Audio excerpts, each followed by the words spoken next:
Buenos días, amigos y amigas. Una vez más estamos en su programa desde Conoceréis la Verdad desde la perspectiva de la educación, después de haber pasado por el día 24, día de Nochebuena y Navidad, el 25.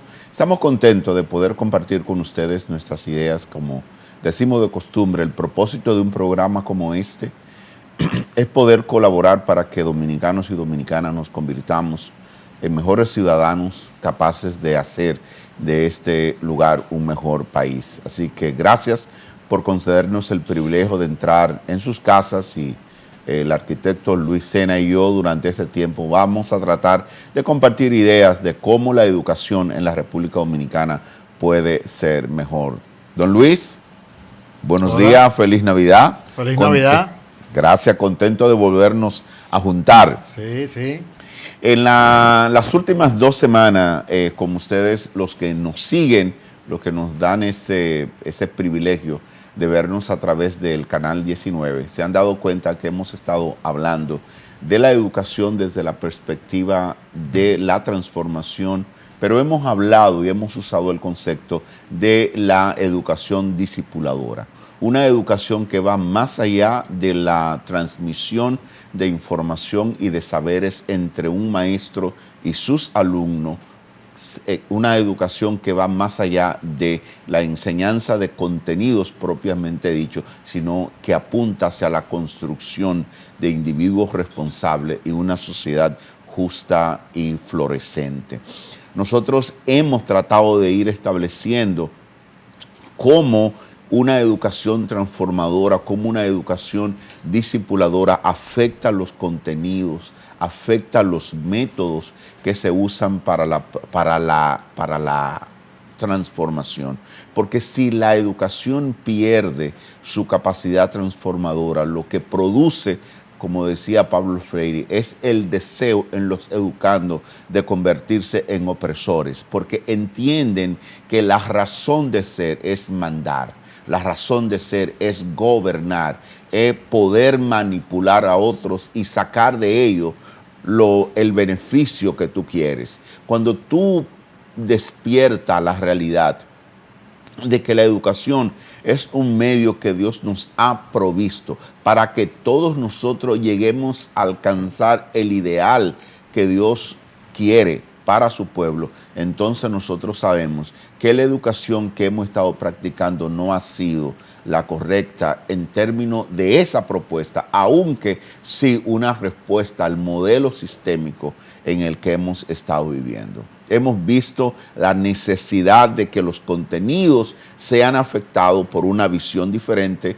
los métodos, la manera en que enseñamos tienen que ser transformada. Y hoy estamos para hablar un poco de la administración o del liderazgo en la educación para los propósitos de la transformación. Cómo el director, la directora o los líderes escolares, desde comenzando con el ministro de Educación, pasando por cada estamento, llegando hasta la vida misma del estudiante, cómo el liderazgo afecta el producto o el egresado que la sociedad dominicana está recibiendo cada año, producto de esa interacción que se da en las aulas y que se da en la sociedad en sentido más amplio.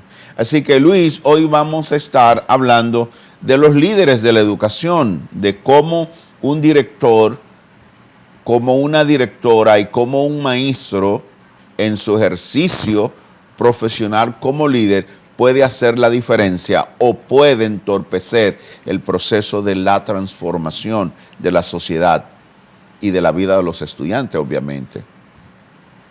Sí, bueno, yo diría que hay que empezar por el nivel jerárquico, que en el caso de la educación pública es el nivel político, el nivel de ministerio y viceministerios. Y en el caso de la educación privada, los propietarios de los colegios, porque ellos determinan el ambiente de la comunidad educativa. Entonces, dependiendo de la filosofía de liderazgo que ellos tengan, se va a proyectar esa filosofía dentro de la comunidad completa.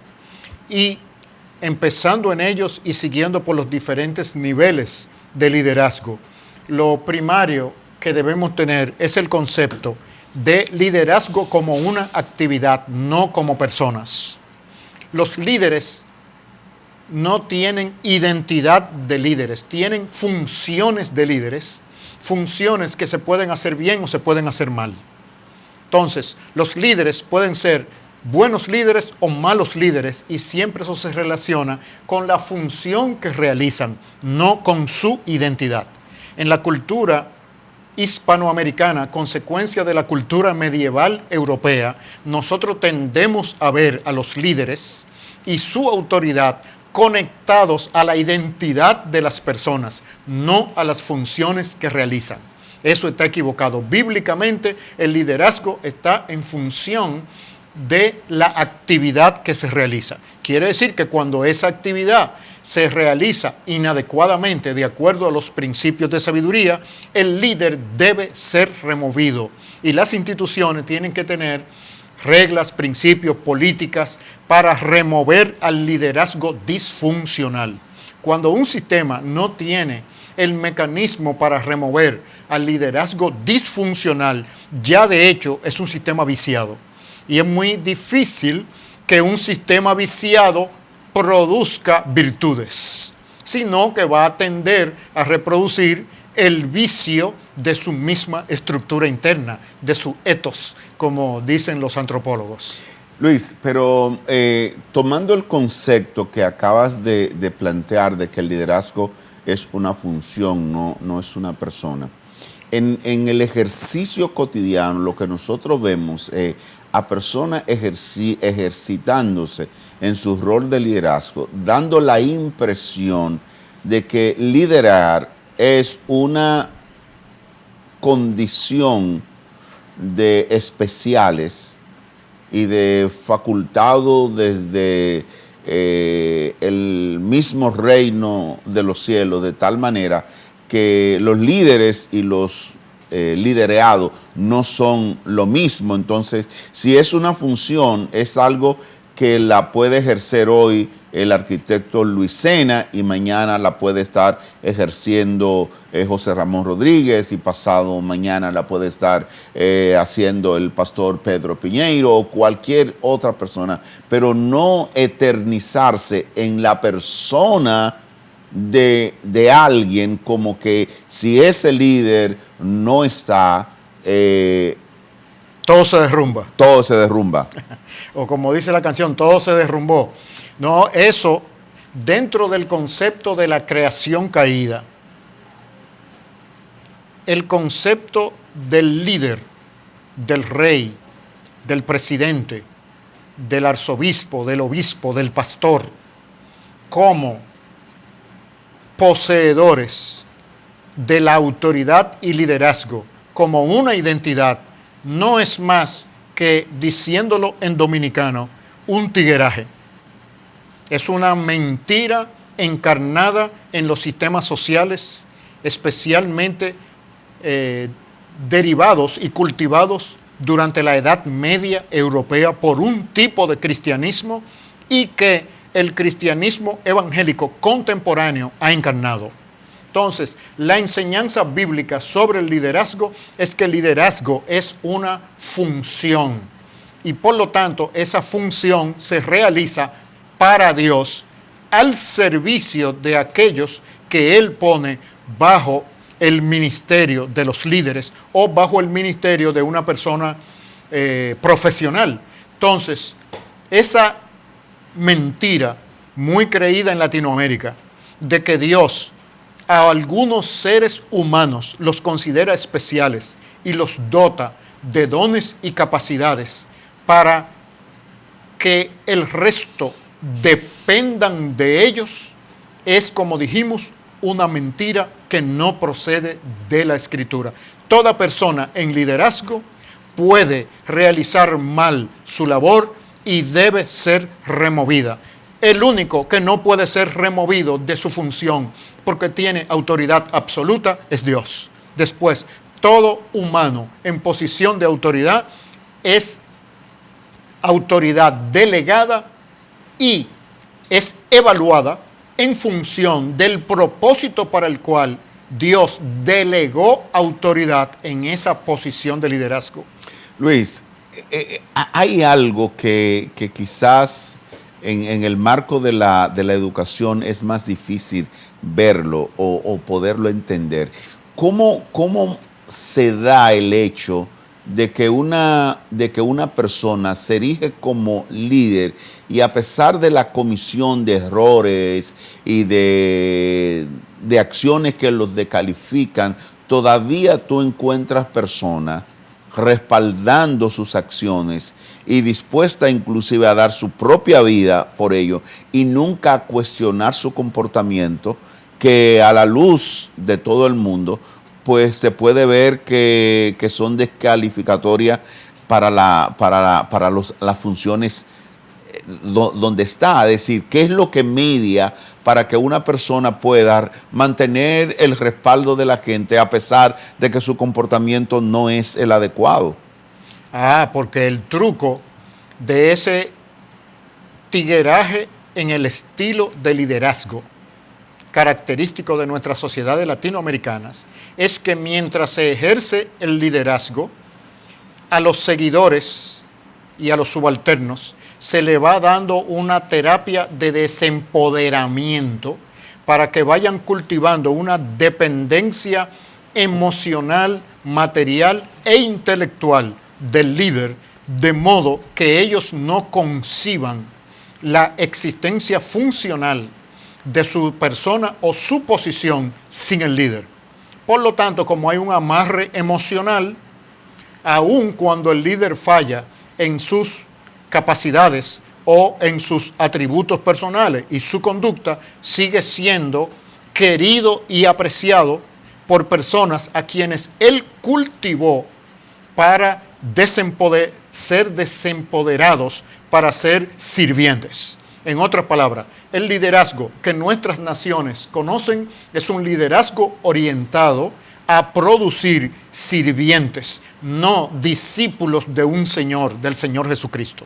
Esa es la característica. Y eso no es solamente en la educación, se da en la iglesia, se da en la política, se da en el entorno empresarial, en las artes, se da en todas las instituciones de la cultura, porque es el reflejo de una cosmovisión medieval donde se concebía que Dios gobernaba el mundo a través de jerarquía de seres. Entonces, los líderes pertenecen a un nivel de jerarquía de seres superior a la de los subordinados. Entonces, su tarea implícita y muy sutil es promover dependencia. Y esa dependencia produce su fruto en un amor solidario al líder a pesar de sus defectos tan flagrantes. Tengo aquí abierto en este dispositivo en mis manos el capítulo 2 de la Ley General de Educación en la República Dominicana, la 6697, en el artículo 4, dice: la educación dominicana se fundamenta en los siguientes principios. Y el principio, déjame ver,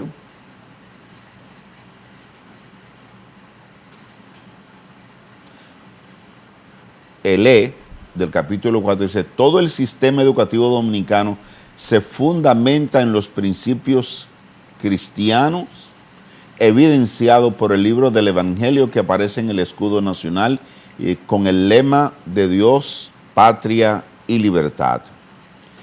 El inciso I dice: la educación dominicana se fundamenta en los valores cristiano, ético, estético, comunitario, patriótico, participativo y democrático en la perspectiva de armonizar las necesidades colectivas de los individuos.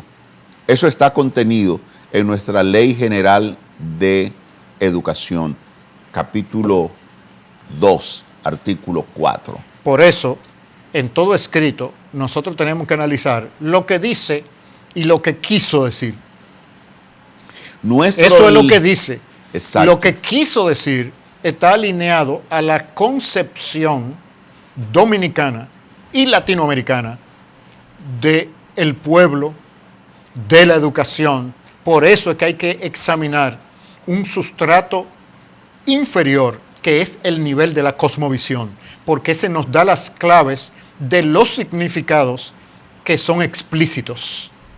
La cosmovisión es implícita, pero tiene la clave para los significados que se expresan. Es decir, cuando se expresa la idea de liderazgo, pueblo, bienestar, ¿qué se está queriendo decir? En Latinoamérica no se está queriendo decir lo mismo que en la Biblia, ni se está queriendo decir lo mismo que en la historia de la iglesia cuando estábamos en el periodo de la era medieval o cuando estábamos en la Reforma Protestante. Los significados de las mismas palabras cambian. Por eso es que tenemos que explorar con qué significado estamos utilizando las palabras.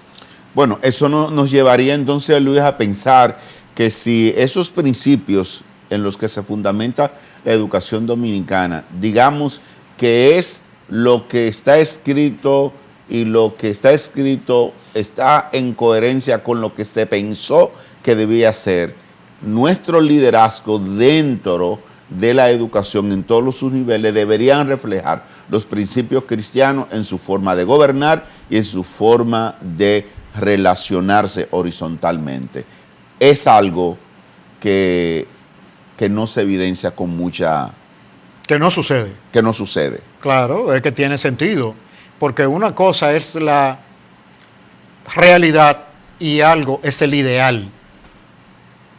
Entonces, el truco del modernismo y del posmodernismo es, en vez de esforzarse para modelar la realidad al ideal, es manipular el ideal para que en la realidad vayamos más fácil. Para adecuarlo a la realidad. Exactamente. Entonces, en la escritura hay un ideal que es el reino de Dios y todos los sistemas sociales, incluyendo la educación, deben ser reformados, debe dársele la forma para que se adapten a ese reino.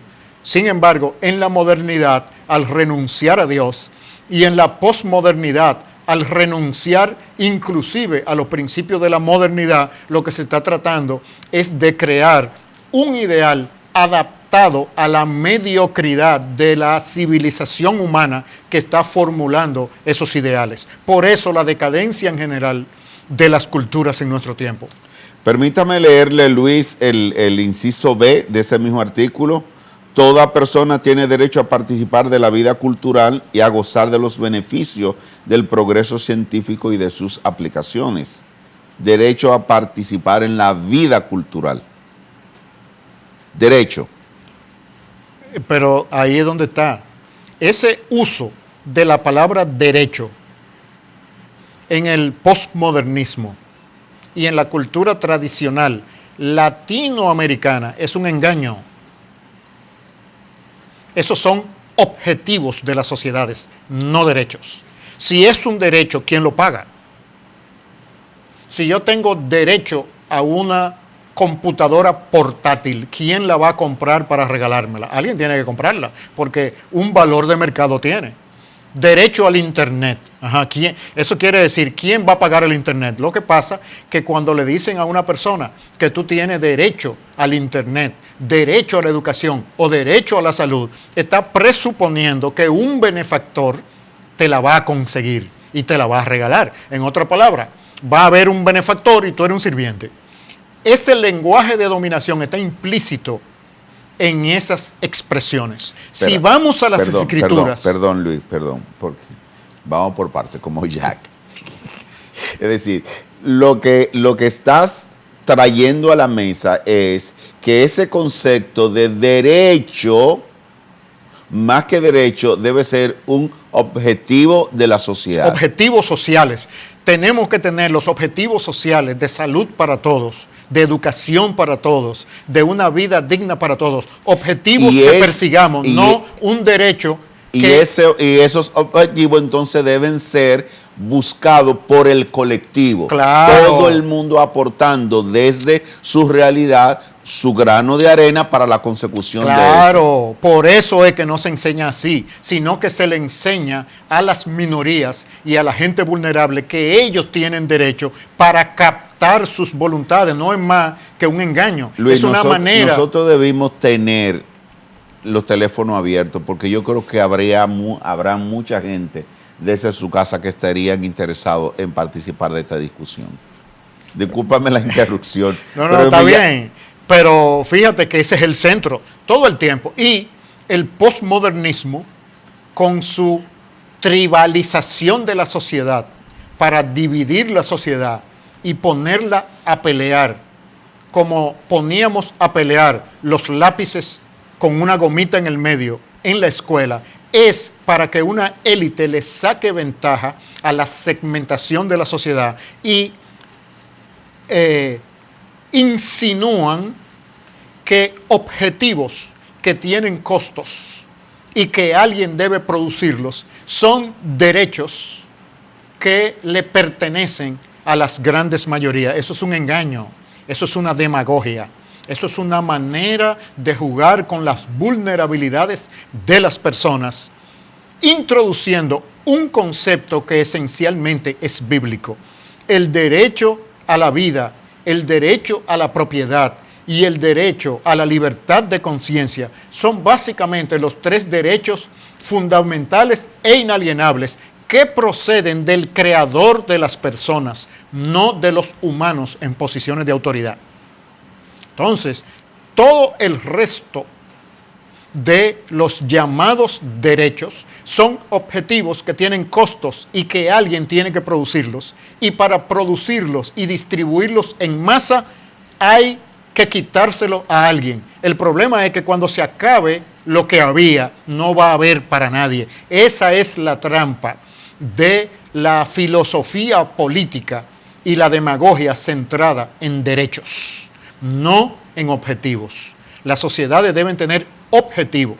Tenemos que tener el objetivo de una educación para todos, de acuerdo a las capacidades de todos, y que esa educación tenga la calidad para desarrollar el potencial que Dios ha puesto en cada persona y que Dios ha puesto en los recursos de la nación de esas personas. Como decíamos, República Dominicana para los dominicanos es nuestro huerto del Edén. Tiene los recursos para los dominicanos vivir bien. Entonces, el objetivo es nosotros desarrollar una cultura e instituciones que permitan que los dominicanos podamos vivir bien. Eso no es un derecho, esos son objetivos. Dios puso ahí la creación y puso capacidades en los seres humanos, pero Dios no le dijo a los seres humanos, a Adán y Eva, ustedes tienen el derecho del desarrollo. No. Él le dijo, creced, multiplicaos, sojuzgad la tierra. ¿Cómo? Trabajando. Es un imperativo. Trabajando, no un derecho. Ustedes tienen derecho de vivir bien en el huerto del Edén. Adán y Eva, que estaban en una condición de armonía con el Creador, Él le dio la tarea de trabajar. ¿Por qué no les reconoció el derecho de vivir bien en el Edén, usufructuando lo que la providencia iba a producir para ellos? No. Creced, multiplicaos y sojuzgad la creación. En otras palabras, trabajen. Es a través del trabajo que se produce el bienestar de una nación, no reclamando derechos. Esa enseñanza de los derechos es una demagogia. Luis, entonces si es un mito el derecho a la educación, ¿lo es también el derecho a elegir y ser elegido? Eso no es un derecho. Eso debería ser un objetivo. Claro.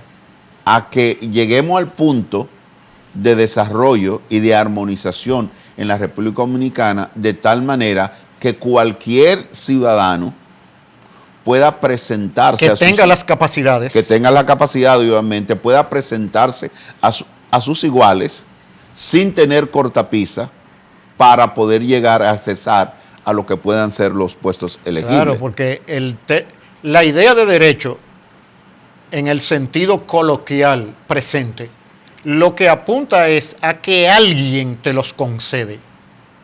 Esa es la lógica que está detrás. Entonces, por eso es que los fundadores de la nación norteamericana hablaban de los derechos inalienables de los seres humanos provistos por el Creador. Es decir, los derechos fundamentales de los seres humanos los da el Creador, no lo dan otros humanos, ni las instituciones, ni los sistemas de autoridad. Entonces, en el uso que tenemos en Latinoamérica y en la República Dominicana de los derechos, está implícito que hay alguien más poderoso, y otra vez volvemos a la cadena de los seres, que nos va a conceder esos derechos si nosotros les cedemos nuestras libertades. Es un intercambio de oro por espejito.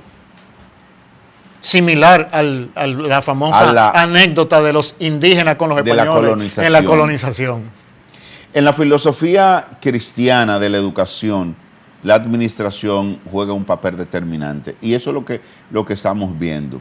Un cambio en el paradigma del pensamiento de derecho por objetivos haría de la educación en la República Dominicana, en cualquier parte del mundo, una acción totalmente diferente. Por razones tan sencillas como la que Luis acaba de plantear. Si los padres de familia se preguntasen y se sentaran con las autoridades y le dijeran, ¿cuál es mi participación en este proceso? ¿Y cuál es el costo que mi familia debe aportar para que la educación en la República Dominicana de la mayoría sea cada vez mejor? Las posibilidades de que esa familia tenga la oportunidad de sentarse y reclamar y demandar porque ellos están comprando un servicio son mayores que la que tiene al pensar que le están regalando. Porque en la mentalidad del común de los dominicanos está el hecho de que las autoridades gubernamentales les regalan cosas a los ciudadanos. Les regalan la educación, les regalan la salud. E inclusive hemos estado hablando del derecho a la recreación. Cuando tú estás recibiendo como dádiva lo que se supone que tú tienes que construir junto con los demás, es diferente. No es en vano o no es casual que las autoridades inviertan millones de pesos en la construcción de instalaciones deportivas que luego comienzan a deteriorarse ahí sin ningún tipo de cuidado, ni de la comunidad, ni de las mismas autoridades, porque a nadie le cuesta. O que una obra de importancia para una comunidad la haya comenzado una autoridad que se fue del poder y llegó otra y no quiso darle seguimiento a eso. Y hay cientos de construcciones a medio terminar en todo el territorio nacional. A nadie le cuesta. Ningún ciudadano se sienta a preguntar, ¿qué deberíamos hacer nosotros? ¿Cuál debería ser la participación? ¿Y qué costo nos representa a nosotros el terminar esto? Pero viendo al Estado como el benefactor, estamos siempre esperando que Él resuelva. Eso es lo que hemos estado reproduciendo desde la escuela. Y a eso es que nosotros le estamos diciendo. Solo cuando haya un cambio de paradigma en el pensamiento de los líderes desde la parte más alta en el ministerio, los directores y todos los miembros dentro de la autoridad educativa, incluyendo a los propietarios y directores de centros privados, nosotros vamos a tener un cambio. De lo contrario, nosotros no vamos a ver una educación transformadora. Luis nos acaba de aclarar el concepto. Nosotros hemos estado hablando del derecho a la educación. Y no es que nosotros sentados aquí estamos diciendo que haya un dominicano que no merezca ser educado. No es eso. Lo que nosotros estamos tratando de establecer es que más que un derecho, es un objetivo que lo trabaja el colectivo. Es decir, que no es verdad que hay alguien que tiene derecho a tener una laptop en su casa o en la escuela, porque alguien lo está pagando.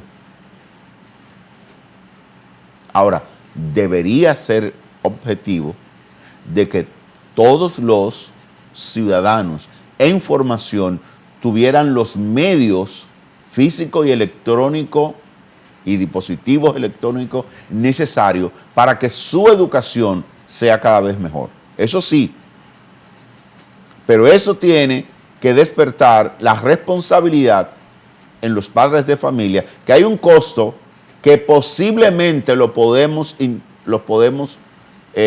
compartir. Tú me das la laptop que cuesta alrededor de $300 y yo tengo un año para pagarla. Yo no tenía los $300 para ir al mercado a comprarla. Tú lo trajiste y yo tengo entonces ahora que devolver. Y a mí se me abre una cuenta en el banco estatal y yo voy poniendo pequeñas cuotas hasta que terminado el año yo terminé de pagar. Ese debería ser el objetivo. Claro, pero dar la donada son los señores que mantienen a sus esclavos. Entonces, cada vez que nosotros recibimos regalos que no sean de parte de Dios, tienen hilos detrás, como las marionetas. Todos los humanos, por ser criaturas caídas, tenemos intereses egoístas. No hay almuerzos gratis, como dijo una vez un gran norteamericano. Entonces, todo cuesta y alguien lo paga. La salvación de nosotros los humanos la pagó Dios mismo en la cruz con la muerte de su Hijo. Es decir, la salvación es gratis para nosotros porque Dios la pagó. Y es la única gracia o regalo creíble entre los humanos caídos y los humanos pecadores, pero redimidos. No hay regalos, no hay nada gratis. Entonces, entendiendo desde esa perspectiva, la cultura en general nos da un enfoque de cómo funciona la realidad. Por eso es que en nuestras naciones se enfatiza tanto el concepto del Estado benefactor, porque el benefactor implica los beneficiados y los beneficiados están en deuda con el benefactor. O sea, en otras palabras, es un sistema cultural de opresión y para minimizar la libertad de las personas. No solamente en la República Dominicana, en Latinoamérica y en el mundo entero. Siempre han habido élites que se consideran privilegiadas como para relanzar el proyecto de la Torre de Babel en cada generación. Cierto. Siempre hay un Nimrod o un grupo de Nimrod que se consideran los privilegiados y se consideran los ungidos como para saber lo que todo el resto del mundo debería hacer. Y por lo tanto diseñan agendas en consecuencia y tienen sus monaguillos. Y esos monaguillos a la vez desarrollan tareas para captar su beneficio propio y así dentro de cada escala. La Escritura enseña que todos los seres humanos fuimos creados a imagen y semejanza de Dios, con la tarea de ser imagen y semejanza de Dios, que es una tarea, es un trabajo de liderazgo cultural. Cuando nosotros iniciábamos el programa hoy, decíamos que los contenidos, los métodos y la administración de la educación tienen que variar para que esta se convierta en una educación transformadora. Y lo que estábamos tratando de establecer justamente es que en la medida que las autoridades de educación, en cualquier nivel en lo que esté, entienden, primero, que tienen una autoridad delegada por Dios y que ellos tienen que tratar de portarse como Dios en Cristo se portaría desde el ejercicio de la autoridad o de la función de liderazgo que ellos están desarrollando, y a la vez se sientan en el compromiso de brindar un espacio para que crezca la conciencia en cada participante, desde los estamentos más altos hasta abajo, de que cada uno de nosotros tenemos una responsabilidad delante de Dios y que cada uno de nosotros está fraguando su propia manera de hacer las cosas a través de la formación e información que vamos recibiendo.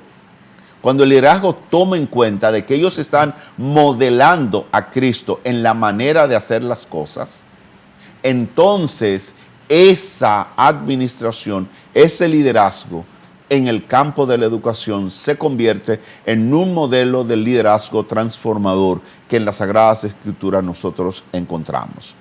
Ejercer la educación desde la perspectiva piramidal, de que yo estoy aquí, yo mando y yo hago, lo único que hace es reproducir ese modelo en los que se están formando, que pensarán que para tener privilegios hay que portarse como se está portando o el ministro o el viceministro, el director regional, el director de distrito, los técnicos que llegan con una función de autoridad de aquí mando yo, y ellos comienzan a pensar, yo quiero ser de esa manera. No, lo que estamos diciendo, estos principios de liderazgo en la administración educativa tienen que cambiar para que entonces nosotros veamos en cada líder a una persona que ejerce el liderazgo y la autoridad, sabiendo que un día va a tener que darle cuenta a su creador del paquete que Dios le entregó para que lo administrara y lo modelara con justicia.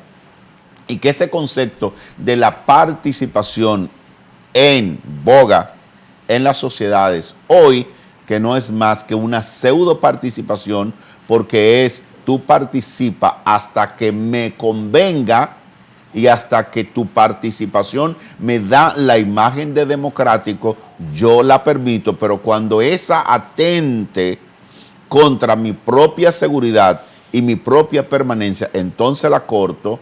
No es participación. Estamos hablando de un ser humano que no tiene miedo al crecimiento de otro ser humano, que no tiene miedo a escuchar las ideas contrarias y complementarias que pueda tener alguien sobre un mismo tema, que no teme a que los demás crezcan para llegar al nivel donde él está, porque él entenderá que esa es su responsabilidad, propiciar un ambiente de crecimiento para todas las partes. Ese es el tipo de administración a la que estábamos hablando. Eso ¿Y dónde vamos a conseguir esos administradores? Si la iglesia no los fabrica. Si la iglesia no los disipula y los fabrica, no es posible.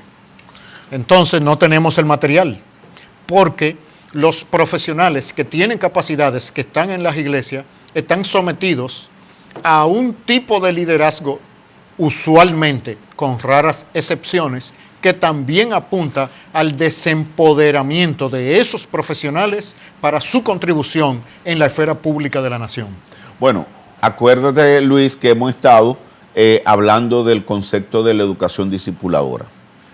Así como estamos hablando de los estamentos de educación, estamos incluyendo lo que significa cómo desde la iglesia nosotros podemos comenzar a modelar este tipo de liderazgo y este tipo de ambiente de crecimiento colectivo en el que todos estamos conscientes de que un día le vamos a responder a Dios de cómo usamos nuestros talentos. Y yo creo que justamente, así como decimos que la educación y las autoridades educativas tienen que cambiar el modelo de autoridad que la iglesia ha tenido a este momento, que ciertamente coincido plenamente contigo, conlleva una repetición del modelo de afuera. Tiene que cambiar para nosotros asegurar que esta sociedad va a ser diferente. En pocas palabras, la esperanza de tener una República Dominicana diferente es que los principios revelados en las Sagradas Escrituras de cómo debemos ser y cómo debemos hacer las cosas, que Dios quiso que nosotros lo entendiéramos porque Él lo dio a conocer, es la única vía que nosotros tenemos de tener una sociedad diferente. Y ahí la iglesia tiene un papel fundamental.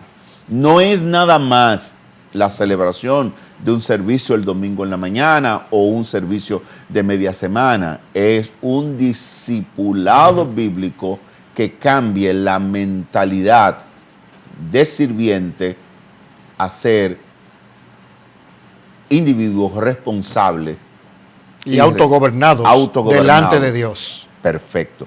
Ese autogobierno es lo que nosotros tenemos que producir. Que la gente no le tema al policía en la calle, sino que sepa que está caminando siempre delante de Dios y que Dios está viendo y un día nos va a pedir cuenta de por qué tú no trabajaste para que la República Dominicana fuera un mejor lugar, porque tú vivías allí. Porque yo te di la República Dominicana como el jardín del Edén tuyo, en el que tú podías disfrutar de todo lo que había ahí, pero tenía que trabajarlo para la construcción y para la permanencia del mismo. Para labrarlo y guardarlo, como le dijo Dios a Adán en Génesis 2:15. Entonces, nos lleva eso, Luis, obviamente, a revisar los fines de la educación. Y hasta cierto punto, usted le dio, como decían los viejos, un fuetazo muy fuerte al principio de participación. Pero le voy a leer otro principio para que vayamos. Mire lo que dice el inciso J del capítulo 4. Es obligación del Estado, para hacer efectivo el principio de igualdad de oportunidades educativas para todas las personas, promover políticas y proveer los medios necesarios para el desarrollo de la vida educativa, a través de apoyo de tipo social, económico y cultural a la familia del educando, especialmente de proporcionar a los educando las ayudas necesarias para superar las carencias de tipo familiar y socioeconómica. O sea que el Estado va a sostener las familias y las familias no van a trabajar. Una educación que se fundamente en este principio puede producir gente libre. No, claro que no. Señores, hay que volver a leer lo que nosotros en el 1992 dentro del plan del plan decenal escribimos, porque ahí estuvimos todos los sectores representados. Dijimos eso.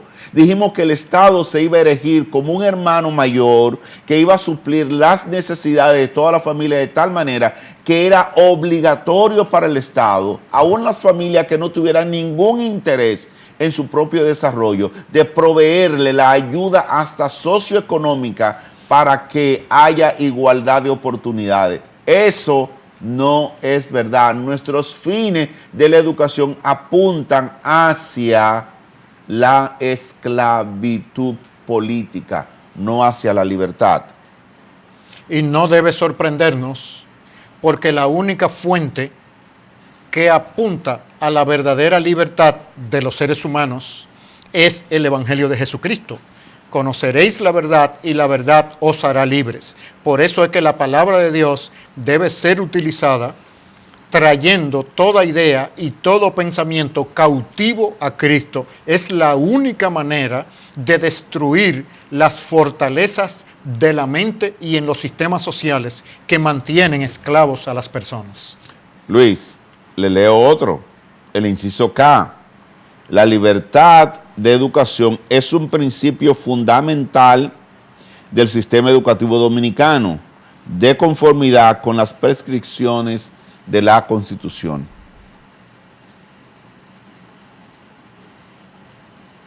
Oiga esta. Los gastos en educación constituyen una inversión de interés social del Estado. ¿Cómo podemos? No. Lo que está reflejando ese documento es la cultura dominicana y la cultura política dominicana. La pregunta es, ¿está alineado a los principios de sabiduría de las Sagradas Escrituras? Y donde no lo esté, tiene que ser el objetivo de reformarlo. Tiene que ser reformada para que se alinee a los principios de sabiduría de las Escrituras. ¿Por qué? Porque en los principios de sabiduría de las Escrituras es donde está la clave del bienestar de los humanos en la totalidad de las esferas, no solamente en la esfera espiritual.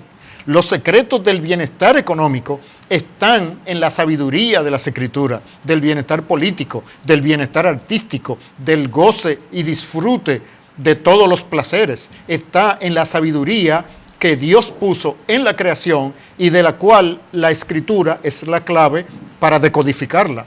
Entonces, todo sistema social que no pasa la prueba de la sabiduría de la palabra de Dios debe ser reformado. En otras palabras, debe dársele otra forma para que sí la refleje. Esa es la esperanza de las nuevas generaciones. Es decir, a las nuevas generaciones y nuestra contribución como generación ya que está próxima a pasar a la nueva dimensión cronológica, ¿verdad?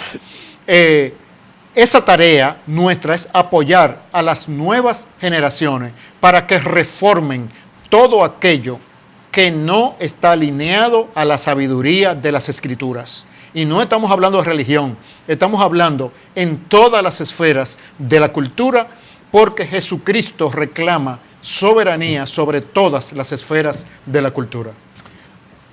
Hemos llegado al final de nuestro programa en el día de hoy. Esperamos que estas ideas que hemos compartido, la tomemos y la convirtamos en proyecto para que en el 2020, en el año que viene, nosotros podamos ir construyendo una escuela, una sociedad diferente. Quizás el empeño de la iglesia en tener la lectura obligatoria de la Biblia en las escuelas puede ser algo bueno, pero más que eso debería ser una revisión a nuestros fines y propósitos de la educación que sean coherentes con el proyecto de transformación que Cristo nos presenta en el Evangelio. Nosotros desde Conoceréis la Verdad desde la perspectiva de la educación, queremos desearle un feliz año 2020. Un año de mucho trabajo, de mucha transformación y un año en el que todos nosotros nos comprometamos a aportar nuestro grano de arena, no para que el Estado haga, sino para que todos nosotros hagamos la República Dominicana que queremos y que nos comprometamos a preservarla. Así que feliz año 2020 para todos y una vez más, gracias por habernos permitido durante todo este tiempo entrar a su casa cada viernes. Sí, a eso solamente hay que decirle amén. Pasen feliz resto de la semana cada uno de ustedes. Hemos llegado al final del programa Y Conoceréis la Verdad. Que su vida haya sido bendecida en este día.